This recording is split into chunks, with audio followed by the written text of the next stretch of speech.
ជំរាបសួរបងប្អូនទាំងអស់គ្នាវីដេអូនេះខ្ញុំសូមមកបង្ហាញបងប្អូនពីរបៀបយក Telegram ចាស់របស់យើងមកប្រើវិញដោយមិនបាច់ប្រើលេខកូដដើម្បីបញ្ជាក់ឲ្យក្រុមហ៊ុនវាផ្ញើសារមកទេហើយវិធីនេះគឺសម្រាប់តែបងប្អូនចង់ការពារនៅពេលដែល Telegram របស់យើងបាត់បង់ហើយក៏ដូចជាយើងចង់បដូរទូរស័ព្ទយើងមិនបាច់ចាំឲ្យក្រុមហ៊ុន Telegram send កូដឲ្យទេយើងគ្រាន់តែវាយលេខកូដដែលយើងបានកំណត់នៅក្នុងទូរស័ព្ទរបស់យើងគឺយើងអាចចូលបានដាក់ទូរស័ព្ទមួយទៀតក៏បានហើយបើសិនជាយើងដាក់ទូរស័ព្ទដែលយើងប្រើធម្មតាហើយវារលត់បាត់ដោយខ្លួនឯងក៏យើងអាចដាក់បានដោយមិនបាច់ប្រើលេខកូដ send ទេបាទបងប្អូនធ្វើតាមខ្ញុំមកចូល Telegram បន្ទាប់មកចូលលេខ profile របស់យើងហើយយកពាក្យថា setting ខាងក្រោមនេះបន្តមកទៀតបងប្អូន scroll ហើយបន្តមកទៀតបងប្អូនចុចយកពាក្យថា privacy and security នេះបងប្អូនបាទចុចចូលមកហើយមកដល់កន្លែងនេះបងប្អូនត្រូវយកពាក្យថា two step ខាងលើនេះ verify នេះចុចចូលមកបន្តមកទៀតចុចពាក្យថា set password បន្តមកទៀតមកដល់កន្លែងនេះបងប្អូនត្រូវ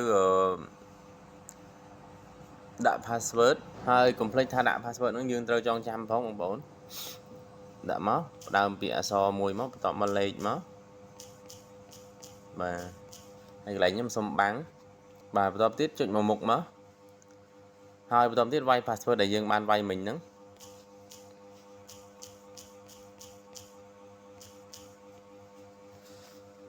បាទ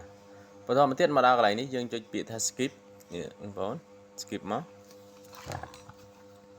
ហើយមកដល់កន្លែងនេះបងប្អូនត្រូវទៅមាន Gmail មួយសម្រាប់ឲ្យវា send code ទៅបើសិនជាបងប្អូនអត់មានបងប្អូនបង្កើត account Gmail មួយមកហើយវាយវាបញ្ចូលមកបាទខ្ញុំវាយខ្ញុំសិនបញ្ចូលមក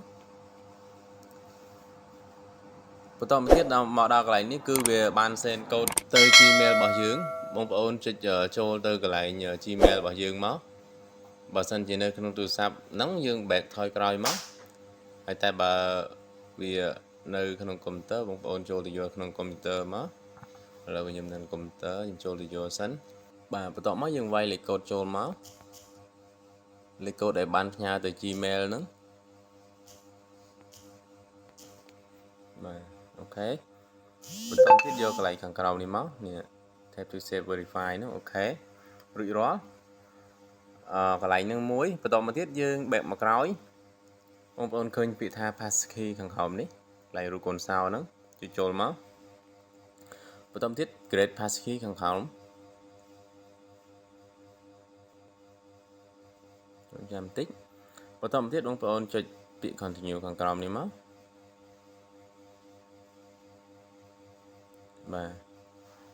បន្តមកទៀតចុចពាក្យថា set up screen lock បាទបើកខាងលើនេះមកចុចវាមកស្រេចតែបងប្អូនដាក់ទេ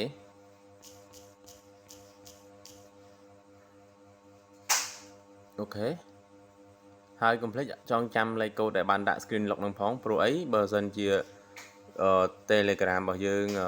បាត់បង់ពេលចូលទៅគឺវាឲ្យវាយលេខកូដហ្នឹងហើយបើបងប្អូនអត់ចាំទេគឺ Telegram មិនអាចចូលបានទេបាទអូខេចុចកន្លែងសញ្ញាបើកនេះមក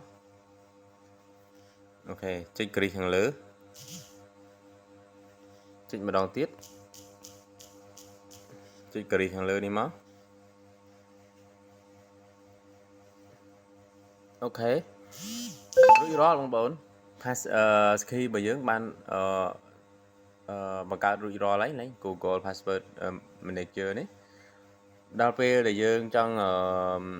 ចូល account Telegram ហ្នឹងនៅក្នុងទូរស័ព្ទថ្មីឬក៏ក្នុងទូរស័ព្ទហ្នឹងវិញបើយើងបាត់បង់យើងគ្រាន់តែវាយលេខកូដចូលទៅគឺមិនបាច់send កូដមកគឺចូលបានជាការស្រេចវីដេអូនេះមានតែប៉ុណ្្នឹងបងប្អូនជម្រាបលាជួបគ្នាវីដេអូក្រោយបាយ